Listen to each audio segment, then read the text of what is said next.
kadapya na ikaw nang ginapamatian namon ginasandigan. Tingog sang probinsya kamatuuran ginapalap na minsay nga may dala paglaom kag kasanat. Tinuig na nagligan, ikaw gihapon ang ako nga istasyon sa pagbudlak sang adlaw sa pagtuhaw sang biton. Mga balita ang dala inspirasyon, aksyon radyo bakulog man sa gihapon. Padayon aksyon radyo bakulog saludo sa imo. Padayon aksyon radyo, salamat isa pa serbisyo. Patas kag balanse, matuod nga mensahe, wala sang ginadang pilihan. Padayon aksyon. Aksyon! Balitang Bayan, numero 1.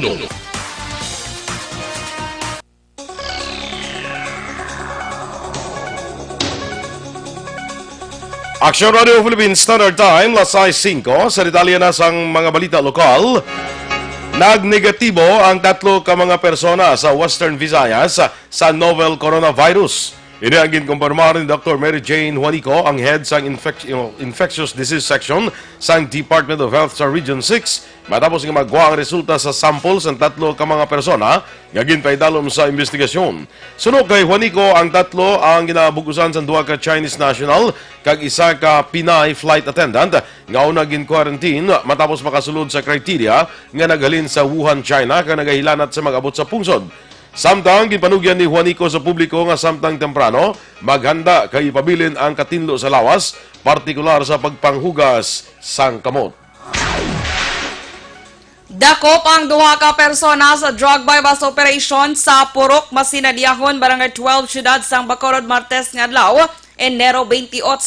Ang mga sospetsado ang ginkilala sa ilananday Jobal Rojo, 22 anyos, kag Ruel Salmingo, 25 anyos, tanan pumuluyo sa lugar, ginpatiguyunan sang operasyon. Sulod kay Major Jovel Sidel, ang hepe sang Police Station 1, ang subject sa ila operasyon amo si Rojo nga ginakabig, high value target kag sadtuan nga nagsungka sa kapulisan paagi sa Uplantok hanga programa. Na-recover sang kapulisan ang 13 ka sachets ang ginasuspetsohan shabu nga nagabalor sang 28,000 pesos kag drug paraphernalia. Preso karon sa custodial facility sa Police Station 1, Sanday Rojo, kag Salmingo. Naglambot naman sa kapin 105,000 pesos nga balor sa ginasuspetsuhan shabu ang na-recover sa Silay PNP sa 2 ka separado nga operasyon. Unang nadakpan launa 25 sa takna sang hapon sang Enero 27 sa Zone 4 Barangay Mambulag. Amo si Rolando Benitwa, 52 anyos, isa ka newly identified drug personality kag residente sang nasambit nga lugar. Nakuha kay Benitwa ang 11 ka heat sealed transparent plastic sachets ang ginasuspetsuhan shabu nga nagabalor 40,000 pesos. Arestado naman ang 2 ka persona ang kilala sa ilananday Andrea Robles, 18 anyos, kag Carjun Rivera, 26 anyos sa bypass operation. Launa media ang takna sang hapon Enero 27 sa Zone 3, Barangay Mambulak, Siyudad sa Silay. Nakuha sa ilang 2 ang 7 ka medium heat sealed transparent plastic sachet sa ginasuspetsuhan shabu nga nagabalor 60,000 pesos kay iban pa nga drug paraphernalias. Preso karon sa custodial facility sa Silay PNP Sanday Benitwa, Robles kag Rivera para sa nagakaigo nga disposisyon. Sunod naman kay Major Rolly Pondevilla, ang hepe sa Silay PNP, nagapati siya nga matapna ng problema sa illegal nga droga subuman ang mga drug personality sa lugar bangod sa nagapadayon nga operasyon. Sa dugang nga balita lokal, may person of interest na ang bago PNP sa nagbuno kag nagpatay kay Rafael Alvarez sa Enero 27 sa Sarmiento Street, Barangay Poblacion, Siyudad sang Bago. Sulod kay Major John Joel Batus-Batusan, sa ila station level nagtukod na sila sa Special Investigation Task Group nga mo magatutok sa kaso. Dugang panibatus-batusan padayon pa sa karon ang investigasyon sa ila person of interest sa buligman sang CCTV footage gikan sa puloy-an ni Alvarez kag nagabase man sa mga saksi. Madumduman na sapwan na lang nga wala na sang kabuhi si Alvarez sa higad sang dalan kag may pilas tugas sang pagbuno. Pagklaro pa sang hepe sa ila inisyal nga pagpangusisa, posible sa kwarto una ginbuno si Alvarez sang sospek kag nagwa nga posible tuyo kun tani magpangayo sa bulig apang posible man bangod sa excess bleeding na patay ang biktima. Nakaangko naman sa pilas sa Guya, isa ka 36 anyos nga lalaki matapos ginluthang sang kaingod balay alas 7:30 ang takna sang aga kahapon Enero 28 sa barangay Biao, Banwa sang Binalbagan. Ang biktima ginkilalan kay Johnny Lindayaw, 36 anyos, samtang ang suspetsado naman si Joel Paculanang, 36 anyos. Sunod kay Major Fernando Somblingo, ang hepe sa Binalbagan PNP, nagapangapigid si Lindayaw sa isa ka tiyangge sang ginlutang ni Paculanag igo sa natuong nga guya. Dugang pa nakadalagan si Lindayaw kag ginlagas pa ni Paculanag, apa nakapanago ang biktima sa puluyan sang iba nila nga kaingod. Matapos ang insidente, nagpalagyo si Paculanag sa kaisang motorsiklo. Sa inisyal nga pagpangusisa ni Somblingo, madungay na nga wala pang intindihan ay nakita nila nga rason sa insidente, bangod may mga legasyon nga gintiro man ni Paculanag sadto ang utod ni Lindayaw. Sa karon palang pang investigasyon sa kapulisan kag pagpangita sa suspetsado. Nagbungguan ay ang duha ka masalakyan Martes sang hapon sa Banga Country Homes, Circumferential Road, Barangay Mandalagan, siyudad sang Bacolod. Imbolbado sa mga aksidente ang isa ka public utility vehicle kon PUV kag isa ka pick-up nga salakyan. Sunod kay Florencio Pulangcos, utod sang tagiya sang PUV, lunsay gikan ang duha ka masalakyan gikan norte padulong sur nga bahin sang lugar. Pagpahayag ni Pulangcos, magaliko kung tani pasulod sa subdivision ang PUV sa nabungguan ini sa nagasunod nga pick-up. Pilason ang driver sang PUV nga si Juanito Garduse sang syudad sang Silay kag ang isa ka pasahero sini nga babayi nga nakaangkon sang minor nga pilas agtang. Luwas naman sa katalagman ang tatlo kay banpa nga sakay sang PUV, lakip na ang duha ka mga minor de edad nga nagaedad sang 3-5 anyos. Samtang nagpadulong naman sa ospital ang 7 ka mga sakay sang pick-up, kalakip ng driver sini nga ginkilala kay Richard Jimenez. Sa impormasyon nga nakuha sa Action Radio Bacolod, nag-areglohan na ang magtimbang nga bahin.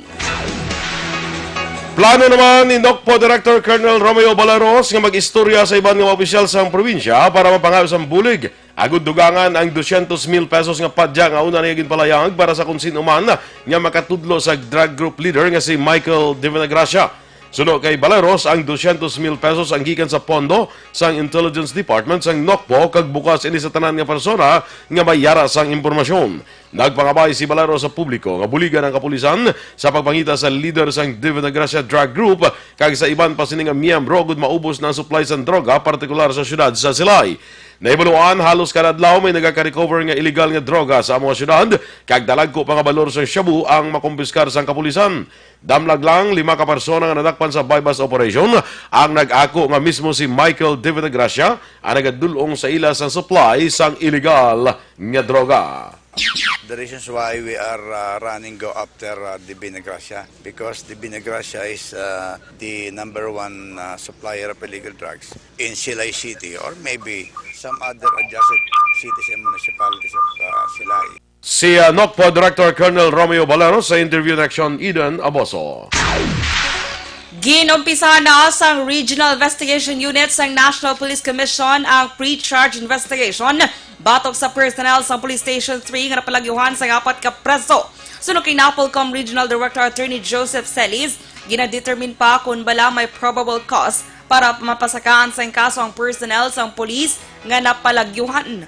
Dugang pa ni Celis nga may salabton sa gihapon ng kapulisan sa piyak nga nagsungka mapreso. Mahimo sa una nga semana sa bulan sa Pebrero makapagawa na sang findings sa investigasyon nga ginahimo.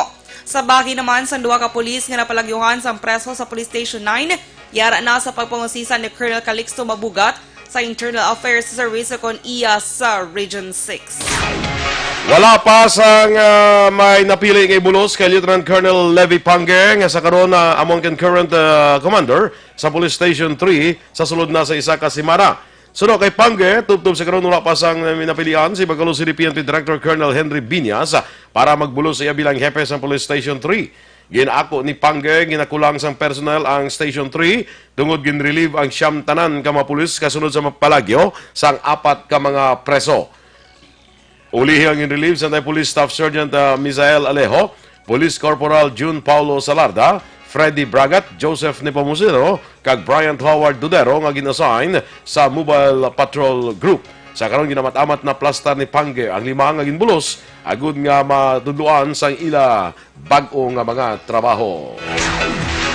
Sa katapusan nga balita lokal, ginumpisahan na sa Bacolod City Fire Department ang kampanya para sa Uplan Ligtas Pamayanan. Sunod kay Bacolod City Fire Marshal Chief Inspector Publio Plotenia, tuyos ang ilang ahensya nga paidalom sa training kag seminar ang ila mga opisyal sang barangay, mga tanod kag pumuluyo agud maorganisa bilang bag-o nga mga Community Fire Auxiliary Group Urban Barangay Bantay Sunog. Nagapati si Plotenia nga may kapasidad ang mga opisyal sang barangay kag komunidad nga i-determine ang mga fire hazard area kag handa sa pagtapna sa sunog sa ilatag sa mga lugar. Action Radio Philippines Standard Time, las 6:14. Sa mga bukol naman nga nagatubo sa inyong alawas, sistema na kuntumor, hindi na pagpadugaya, hindi pagpabayi, para nga hindi na magproblema pa. Ang Santon Plus Herbal Capsule, among aton nga ginarekomendar sa inyo. Ang Santon Plus Herbal Capsule, ang sunod sa mga eksperto, makatunaw sa mga breast cyst, myoma, bukol sa ovary, bukol sa baga, goiter, kag iban pa. Ginabuligan pa sa Santon Plus Herbal Capsule inyong alawas para nga hindi matubuan sa mga bukol, cyst, kag iban pa nga mga balatian. Santon Plus Herbal Capsule, garantisado, may alibyo, mabakal sa mga butika, tag 12 pesos lang. Bisitahin man ang Alternative Medicine and Wellness Center sa Medalla Nernais at tubalan sang gate sa Paglaom Sports Complex. Tabok sila iyara dira ang Alternative Medicine and Wellness Center. Pangitalang si Doc Ramel Uy para sa libre nga check-up. Posible repatriation sa mga Pinoy sa Wuhan, China, ginatun-an sang Malacanang. Samtang mag-asawa nga employers ang ipatay nga Pinay OFW sa Kuwait, ginpasakaan na kaso nga murder. Ang mga balita nasyonal sa pagbalik sang aksyon, Balitang Bayan numero 1.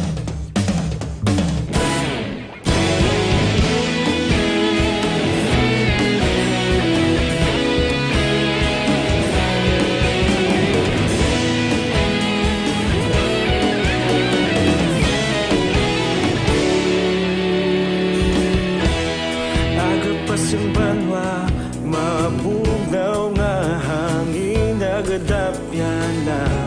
Ikaw na ginapamatian namon ginasandigan. Tingog sang probinsya, kamatuuran ginapalap na. Minsay nga may dala, paglaong kag kasanat. Tinuig na nagligan, ikaw gihapon ang ako nga istasyon. Sa pagbutlak sang adlaw, sa pagtuhaw sang biton. Mga balita nga may dala inspirasyon. Aksyon radyo, Bacolod man sa gihapon. Padayon aksyon radyo, Bacolod saludo sa imo. Padayon aksyon radyo, salamat isa pa serbisyo. Patas kag balanse, matuod nga mensahe, wala sang ginadampingan. Padayon aksyon radyo.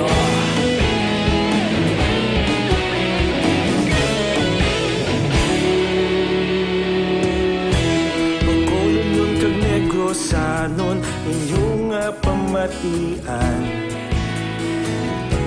Stasyon nga nagapalaplag sang kamatuuran. Mabakod nga prinsipyo, reporter handa sa serbisyo. Kahapon, karon kag sa gihapon, kita magapadayon. Tinuig na nagligan, ikaw gihapon ang ako nga istasyon. Sa pagbutlak sang adlaw, sa pagtuhaw sang bituon. Mga balita na may dala inspirasyon. Aksyon aksyon radyo, Bacolod man sa gihapon. Padayon aksyon radyo, Bacolod saludo sa imo. Padayon aksyon radyo, salamat kit sa pagserbisyo. Patas kag balanse, matuod na mensahe, wala sa ginadampigan. Padayon aksyon radyo. Una sa balita, una sa aksyon, sa Bacolod Aksyon Radio. Una sa balita, una sa aksyon, sa Bacolod Aksyon Radio. Ikaulog na na'y Sabisan anong kahintangan. Responsable na pagbalita, Pagdayon na ipalaknan. Malasig pero sigurado, Aksyon na may dala pagpalanggan.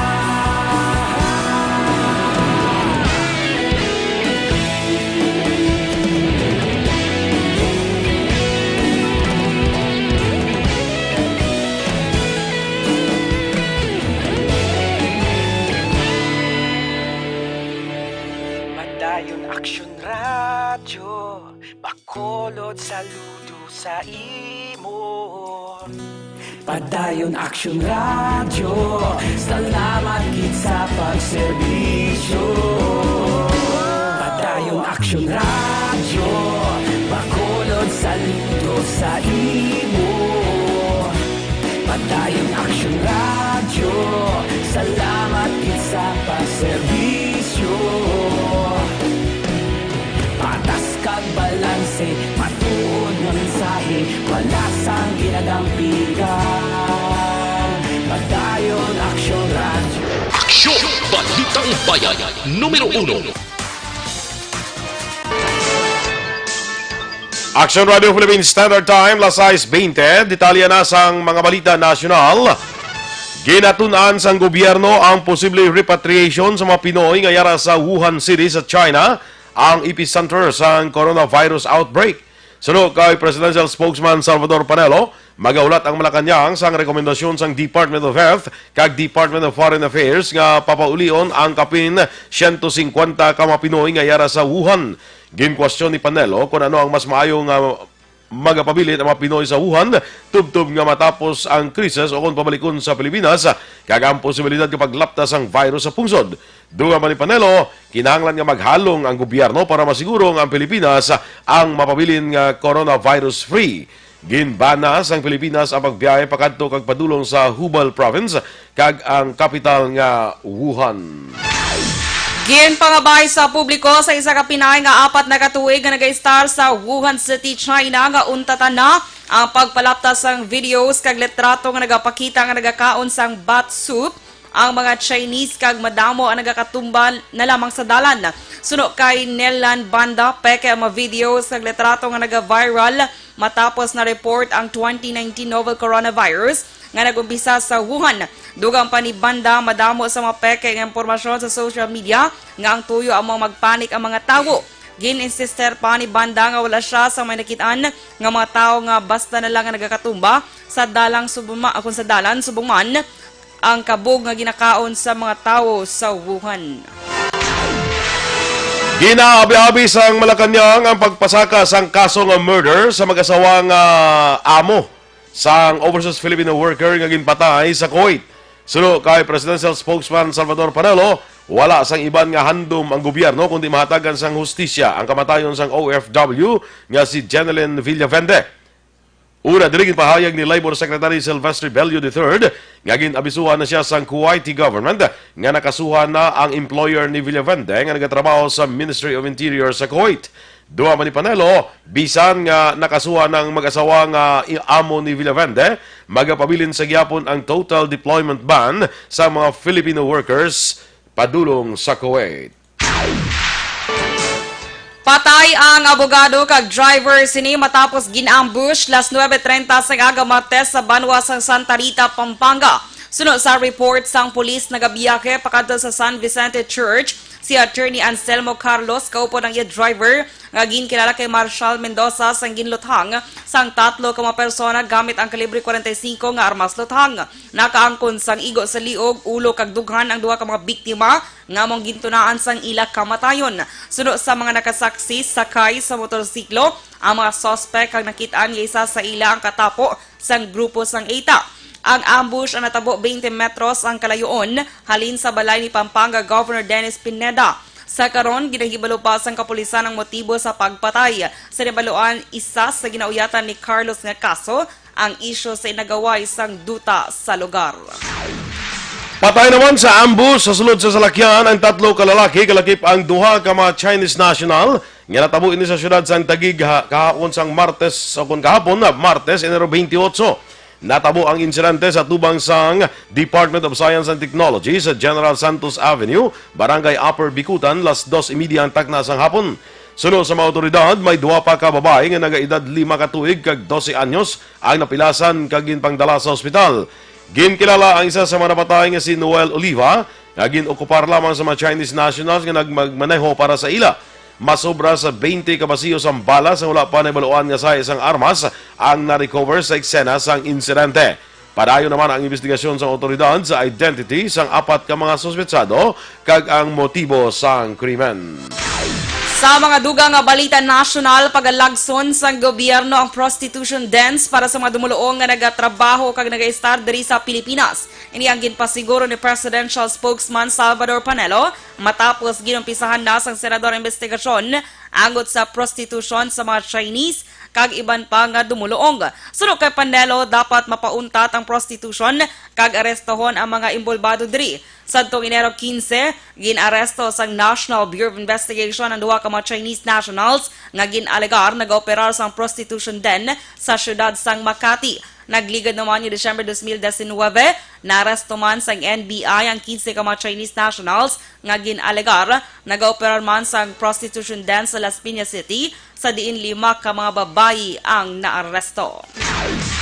Mas mabaskog nga aktibidad ang na-record sa Bulkan Taal sa nakaligad nga 24 oras.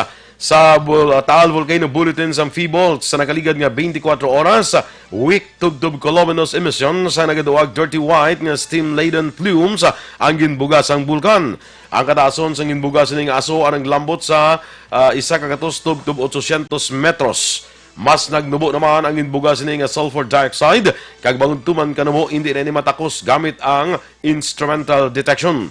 Naka-record naman sa kabilugan nga 92 ka volcanic earthquake sa Bulkan Taal apang mahinay lamang ang maini. Ang padayon nga record nga pagtayog sa Feebolts ang senyales sang magmatic activity sa sulod sang bulkan.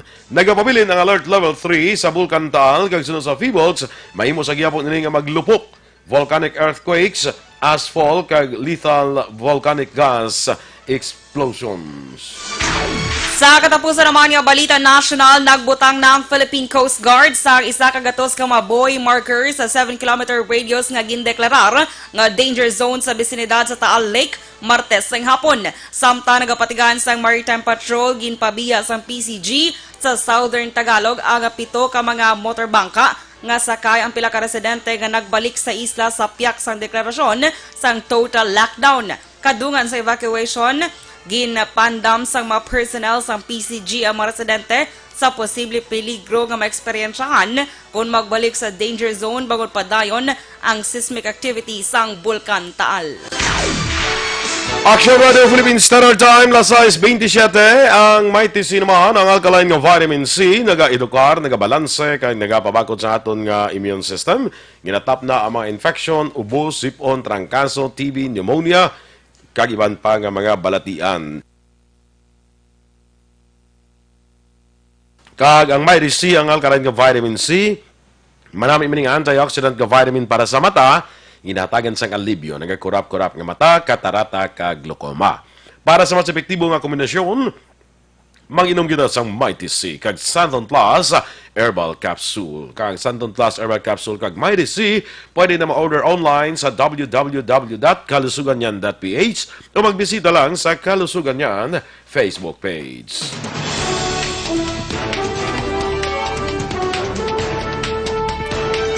Inyong ipamatiyan aton mga balita diri sa Aksyon Balitang Bayan numero 1. Standby na sa Action Report, second portion. Upod ki Aksyon, Fred Salanga. Balikay kita sa Aksyon Balita Morning Edition. Upod gapon sa inyo News Team. Aksyon Dorel Cabal. Kag-Aksyon Boy Duran. Una sa balita, una sa aksyon. Sa Bacolod Aksyon Radio.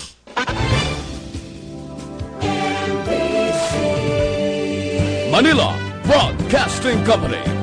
Sa balita. Komentaryo. Isyu. Serbisyo publiko. Sa Bacolod Aksyon Radio.